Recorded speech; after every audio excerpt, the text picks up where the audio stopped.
अगली बड़ी खबर निकल के आ रही है कि भारत को मिल गए 3 और राफेल लड़ाकू विमान। बंगाल के हाशिमारा एयरबेस पर होगी तैनाती। जी हां, भारतीय वायुसेना की ताकत राफेल भी लड़ाकू विमान के आने से कई गुना बढ़ चुकी है। अब इसी ताकत को और ज्यादा बढ़ाने के लिए फ्रांस की तरफ से भेजे गए 3 और राफेल विमान भारत आ गए। गुरुवार को ये 3 राफेल विमान हिंदुस्तान की धरती पर लैंड हुए और उन्हें पश्चिम बंगाल की हाशिमारा एयरबेस पर तैनात करने की तैयारी है। इस 3 विमान के भारत आते ही वायुसेना के पास कुल 21 राफेल आ गए। भारत सरकार की तरफ से फ्रांस संग 36 राफेल विमान की डील हो गई।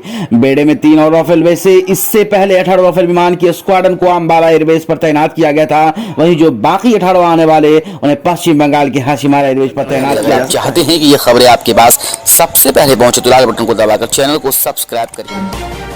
वाली बड़ी खबर निकाल के बिहार साइक्लोन यास की वजह से 7 की मौत, सुबह में भारी तबाही, मुआवजे का ऐलान। जी हां, बिहार में चक्रवात यास के कारण 7 लोगों की मौत हो गई, जबकि चक्रवाती तूफान के मद्देनजर कम दबाव का क्षेत्र बनने से शुक्रवार को राज्य के अधिकांश हिस्सों में मध्यम भारी बारिश हुई।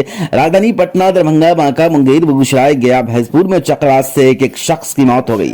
राजधानी पटना की वैशाली से जोड़ने वाले भद्र घाट पर पीपा पुल का अप्रोच रोड धंस गया। वही वैशाली के राघोपुर में तेज बारिश के कारण रुस्तमपुर पीपला क्षतिग्रस्त हो गया। मौसम विभाग ने शनिवार को उत्तर बिहार के अधिकांश हिस्सों में हल्की से मध्यम भारी बारिश का पूर्वानुमान जताया। खबर निकल के देश में 24 घंटे में कोरोना से 3460 लोगों की मौत। 46 दिन बाद सबसे कम नए मामले दर्ज हुए। 1,65,186 संक्रमित मरीज। जी हां, बीते कुछ सप्ताह से देश में कोरोना संक्रमितों की संख्या में गिरावट दर्ज किए जा रहे हैं। अब तेजी से नए मामलों में कमी हो रही है। बीते 24 घंटों में 1,65,186 मरीज कोरोना संक्रमित पाए गए। राहत के बाद इससे अधिक मरीज स्वस्थ हुए। वही पिछले दिन 2 लाख से ऊपर कोरोना संक्रमित की संख्या दर्ज की गई।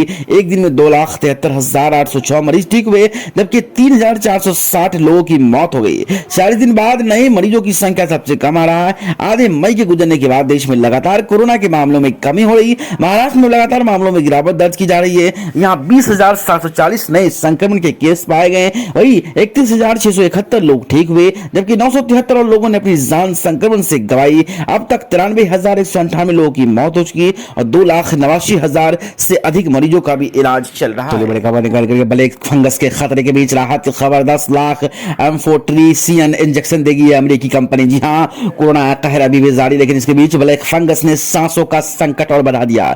देश में ब्लैक फंगस के कुल मामले अब तक 11,000 से ज्यादा दर्ज किए गए। सबसे ज्यादा असर गुजरात पर पड़ा, जहां 2800 केस है, तो महाराष्ट्र में करीब 2700 और आंध्र प्रदेश में 700 मरीज ब्लैक फंगस का प्रहार झेल रहे हैं। देश की राजधानी दिल्ली में भी ब्लैक फंगस की 620 मरीज हैं। ब्लैक फंगस के बढ़ते केस के बीच इसके इंजेक्शन की कमी हो गई। प्रधानमंत्री नरेंद्र मोदी ने एम्फोटेरिसिन इंजेक्शन ब्लैक फंगस के इलाज के लिए को कहीं से भी उपलब्ध कराने का आदेश दिया। इसके बाद स्वास्थ्य विभाग ने कई देशों से संपर्क साधा।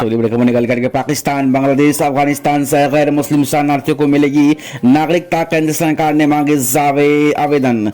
भारत की नरेंद्र मोदी सरकार ने गैर मुस्लिम शरणार्थियों की नागरिकता को लेकर बड़ा फैसला किया। देश के 13 जिलों में रहे पाकिस्तान, बांग्लादेश और अफगानिस्तान से गैर मुस्लिम शरणार्थियों को भारतीय नागरिकता देने की मोदी सरकार ने फैसला किया। इसके लिए केंद्र सरकार से आवेदन मांगे। गुजरात, राजस्थान, छत्तीसगढ़, हरियाणा, पंजाब के 13 जिलों में गैर मुस्लिम शरणार्थी रहे, जिनका धर्म हिंदू, जैन, सिख या फिर बौद्ध है। सरकार ने इनसे भारतीय नागरिकता के लिए आवेदन मांगे। नागरिकता कानून 1955 2009 में बने कानून के तहत केंद्रीय गृह मंत्रालय के आदेश के तत्काल को पर्यावरण के लिए एक सूचना जारी की। दूसरी बड़ी खबर निकल के आ रही है, कोरोना संकट पर तुर्की ने भेजी मदद, रिश्तों में सुधार के संकेत।